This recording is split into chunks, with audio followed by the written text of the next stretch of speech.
O Colégio Protágoras apresenta Podcast, o seu podcast educacional. Olá, moçada, sejam todos bem-vindos em mais um podcast. E hoje nós temos a presença de um professor que é fenomenal. É o professor Túlio, nosso professor de filosofia e sociologia. E vamos combinar, né? É um monstro nessa área. E nós estamos aqui para fazer uma discussão muito legal. Nós vamos falar sobre memórias póstumas de Brás Cubas, mas com esse olhar da filosofia, que é tão importante, dialogando com a filosofia. Tulhão, seja muito bem-vindo. Obrigado, Mirelle. Gente, é um prazer imenso estar aqui com vocês. É minha primeira vez, né, no podcast. E vamos lá, acredito que a nossa conversa Vai render, maravilhosa. gente. O assunto é bom. Demais. Então vamos lá, olha só. Tem algumas coisas que são fundamentais para você pensar na obra. Primeiro ponto, Machado de Assis dispensa apresentações. É o grande nome do realismo brasileiro, é o grande nome da nossa literatura brasileira. É uma referência, né, Túlio? E quando você pensa em Machado de Assis, nós temos duas fases. Nós temos uma fase romântica e nós temos a fase realista, que começa em 1881, com a publicação de Brás Cubas. Então é um divisor de águas, sem sombra de dúvidas.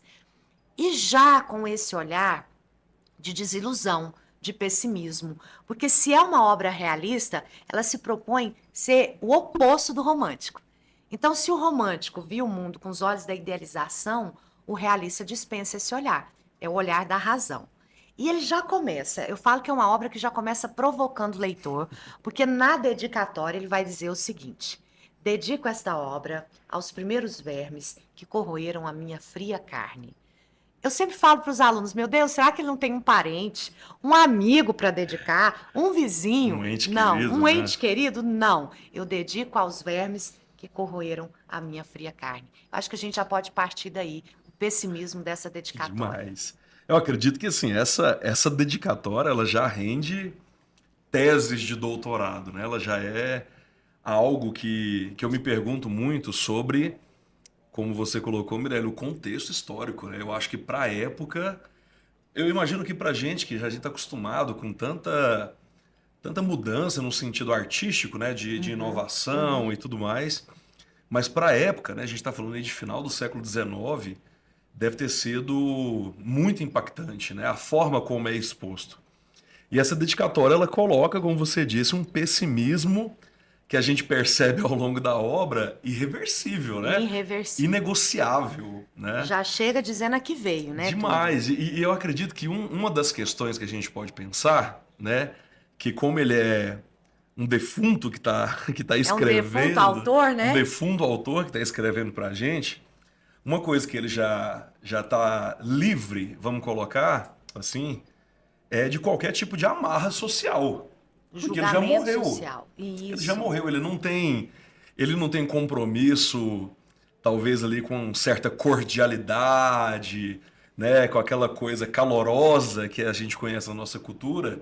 Ele já se livrou disso. Então, como ele não tem essas amarras, ele acaba escancarando de fato, né, como ele acredita que a vida seja, como esse pessimismo ele é colocado, né, como você disse, a ideia do, meu Deus, né, não tinha alguém para dedicar esse livro para os pais, para os amigos, para algum amor que ficou.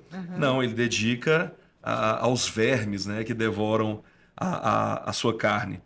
E essa visão a gente coloca do pessimismo muito na presença ali da filosofia do Schopenhauer. Sim, que ele era um leitor fervoroso de Demais. E assim, até no próprio contexto em que o Schopenhauer viveu, ele já era uma antítese da filosofia hegeliana que trazia esse idealismo do mundo, né? Que a realidade ela caminha sobre certo progresso, que as coisas tendem a se desdobrar no tempo buscando o aperfeiçoamento.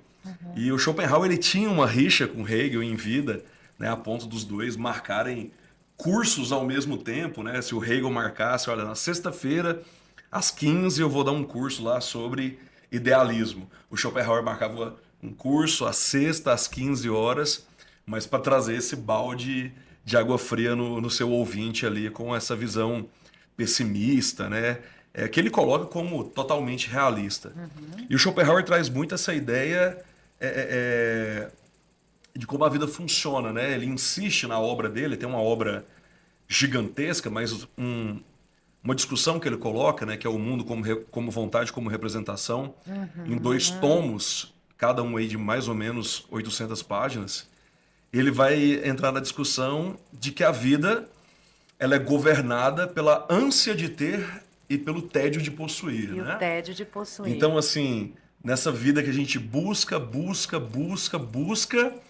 e como o Brás Cubas coloca, parece que no fim das contas somos nós os vermes, E os vermes que sobraram. por fim. Esse tédio, né? Né? Então é uma visão muito pessimista da realidade, Sim. que agora, como a gente tem a oportunidade de ler um livro de alguém que morreu, Sim. ele não tem mais nenhuma amarra para trazer, né, de forma floreada como a vida pode ser, Sim. dos desejos e das ânsias, né? Para ele a vida é essa visão de dor e sofrimento, né? Eu vejo a obra do Brás, do Machado, né, através do Brás.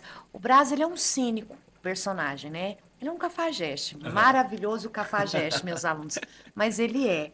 E aí, quando a gente está falando, se você for pensar nesse início da obra, existe uma coisa muito forte que é a ironia. A ironia sempre está presente através desse cinismo. Quando você disse, olha, é um narrador que está morto. Sempre quando é um narrador primeira pessoa, já é um narrador que eu não posso confiar 100% nele, porque prevalece o ponto de vista dele. Agora, além de ser um narrador primeira pessoa, ainda é um defunto. Então, literalmente, eu tenho que ter os 2 pés atrás. Eu costumo dizer, se a gente não pode confiar no Bentinho, do Dom Casmurro, que é um narrador primeira pessoa, imagina no Brás, não é? E aí você tocou numa questão interessante, que é a questão da vontade. Quando inicia a obra, o Brás ele começa descrevendo, né, quando ele ficou doente, ele pegou uma pneumonia, segundo ele, um vento encanado. E ele diz que ele morreu, na verdade, foi de uma ideia fixa. Ele queria construir o emplasto Brás Cubas. O emplasto que era um medicamento que ia revolucionar o mundo. E esse emplasto, olha que interessante, não era para curar nada tópico, não é? Nada na pele, mas era para curar a alma humana, não é? Então essa ideia de não deu certo porque a humanidade não estava preparada para o meu emplasto. Não foi porque a minha ideia foi uma porcaria de fazer uma medicação tópica para curar, por exemplo, o hipocondríaco. Ele chega a dizer isso. Depois que ele descreve esse emplasto, ele vai descrever um delírio de morte que ele teve. E esse capítulo do delírio de morte é muito importante. No delírio, ele se transforma num barbeiro chinês. No delírio, o corpo dele se transforma na súmula de São Tomás de Aquino. E a mão no peito é a trave da súmula de São Tomás de Aquino. E ele consegue passear num hipopótamo na neve. E ele consegue falar com a espécie da mãe natureza, a guardiã da caixa de Pandora. E é quando ele vai pedir para ficar, que ele quer mais um prazo, né, um tempo de vida. E ela fala que não. Então, essa vontade dele não foi respeitada e vai prevalecer a vontade dela. E aí ela o leva para o alto de uma montanha e passa na frente dele todos os grandes episódios da humanidade. As tragédias, as mazelas. Isso conversa muito com Schopenhauer, não conversa? Demais. E é interessante a gente imaginar essa ironia, né, do próprio medicamento que cura Os males do mundo. os males do mundo. E é muito o que a gente vê de um autor que traduz o seu tempo, né? A gente percebe perfeitamente ali o contexto histórico naquilo que o Machado está colocando, porque nesse contexto ali de final do século XIX, a gente vive no Brasil, especificamente, uma influência muito grande da tradição positivista, né? Sim, Então a gente está vendo o Brasil se tornar uma república tecnocrata, sim. né? Onde os primeiros governos ali, por terem sido formados na Europa, que é o mesmo caso do Brás Cubas, Que né? é o mesmo caso, ele que vai fazer estudar direito em Coimbra. em Coimbra. No caso dos militares, a gente tem ali eles já estudando na França, né? Trazendo para o Brasil aqueles princípios positivistas, até de darwinismo social, né? Da humanidade. E uma máxima do Comte, que a gente pode perceber nessa reflexão que você colocou, Mirelle, é a ideia que a história é escrita por grandes homens. E como é que o Machado de Assis ele acaba colocando isso no Brás Cubas com essa ideia, né? O Brás Cubas está desde o livro, né? As promessas da criação do pai ali, Sim. apontando, olha, talvez ali se a gente conseguir um relacionamento, você quem sabe se torne um ministro um dia. Sim, sim. Então essa coisa da visão dele se perceber grande, né? O desejo. O desejo de ser O desejo grande, de né? ser grande, Ser o desejo de Se se tornar perceber. relevante na história, né? Sim. De trazer essa cura, né, para essa dita doença da humanidade, que inclusive no positivismo a gente percebe no Brasil uma espécie de igreja positivista chegando, né? Que propõe, a gente tem até hoje ali os prédios no Rio de Janeiro, e que hoje são museus, né?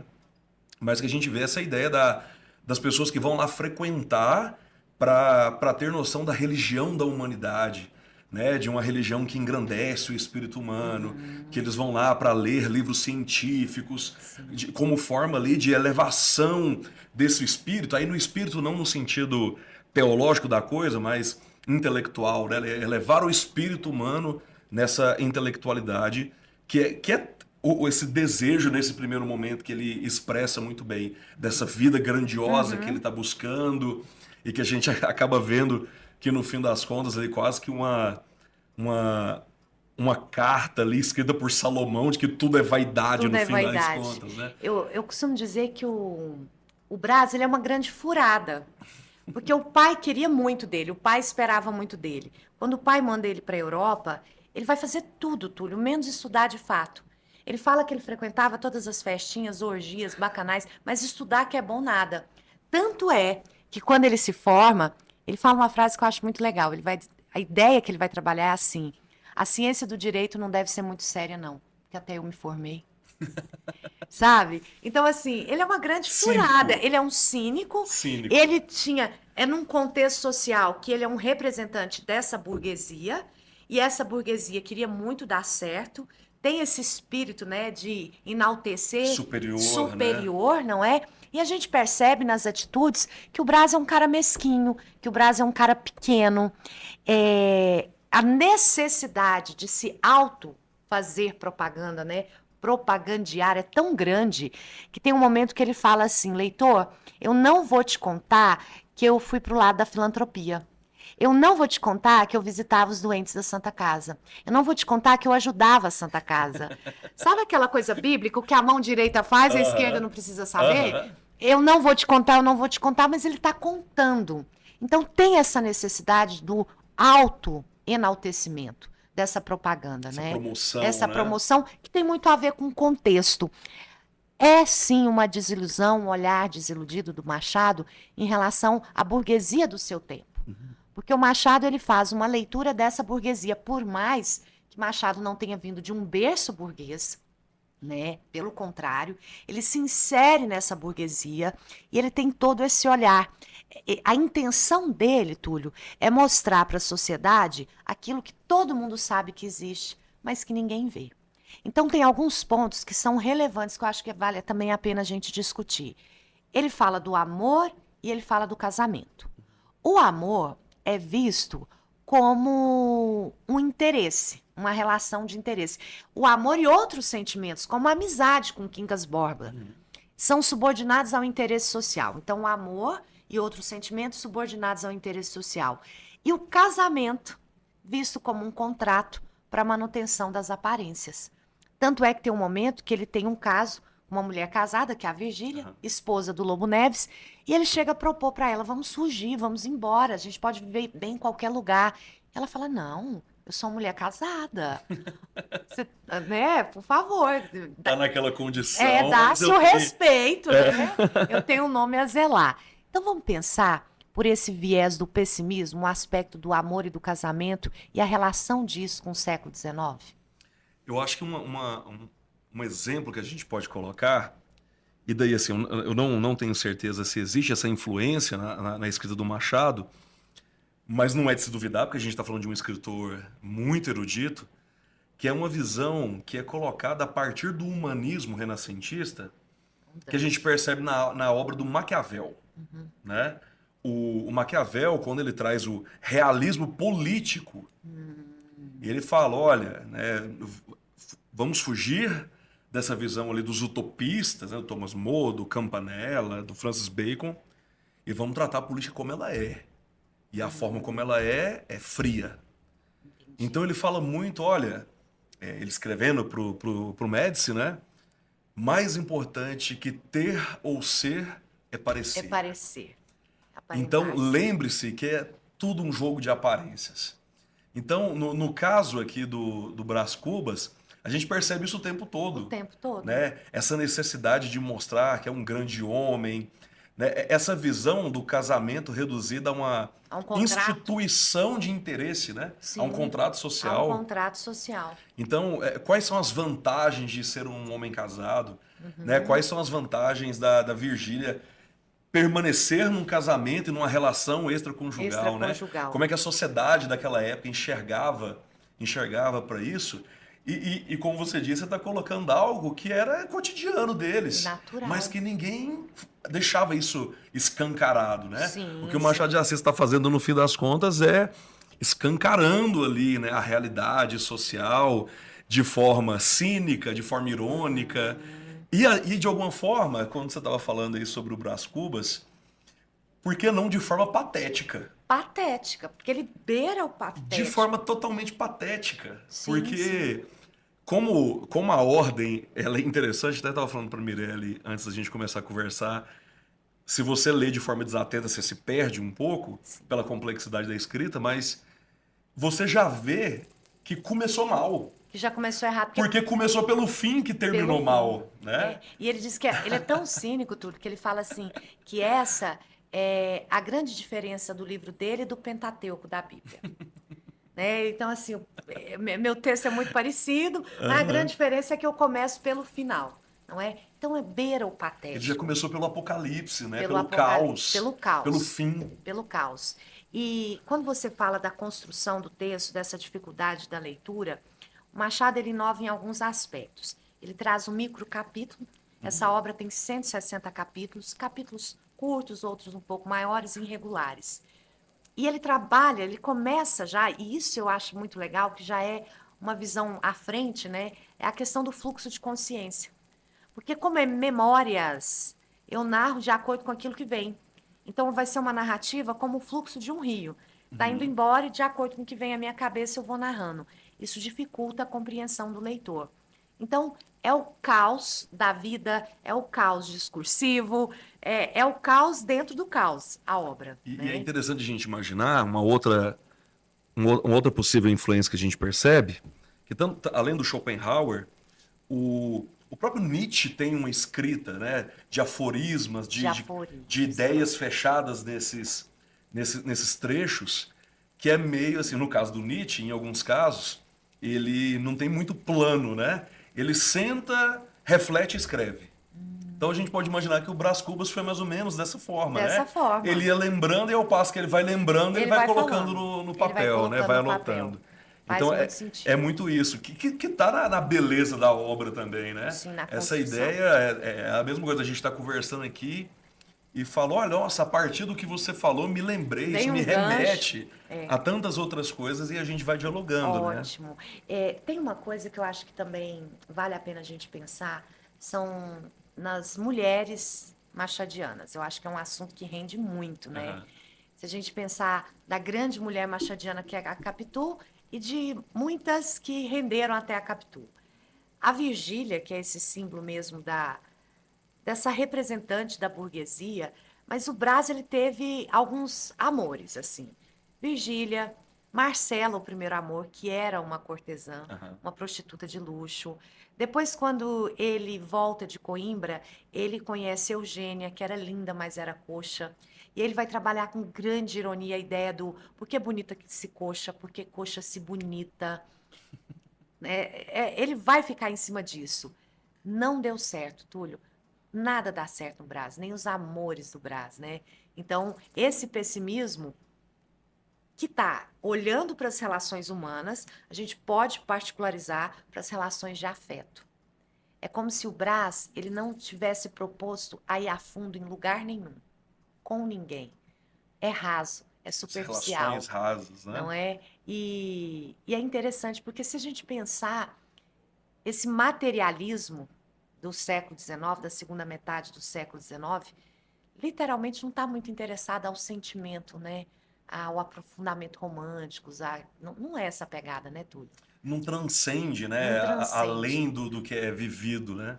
É, O Brás Cubas, eu tinha até anotado aqui, que ele apresenta uma vida de desencontros, de né? desencontros. Parece que, voltando à perspectiva do Schopenhauer da vontade, é, é- é, no caso dele, ele talvez nem conseguiu chegar no tédio, porque ele nunca chegou na satisfação. Ele nunca chegou na satisfação, foi uma Ele busca sempre constante. desejava, mas ele nunca se entediou, porque ele, pelo menos o que está na obra, a gente não vê ele alcançando nada do que ele Nada do desejou, que ele desejou. né? Tudo foi um É fiasco. verdade. E dá para perceber, gente, com a nossa conversa aqui, que tem muita coisa para falar ainda de Brás Cubas, né? Como Quincas Borba, a teoria do humanitismo.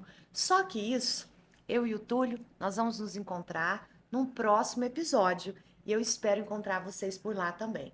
Aguardem o próximo episódio aqui de Memórias Póstumas. Podcast, o seu podcast educacional.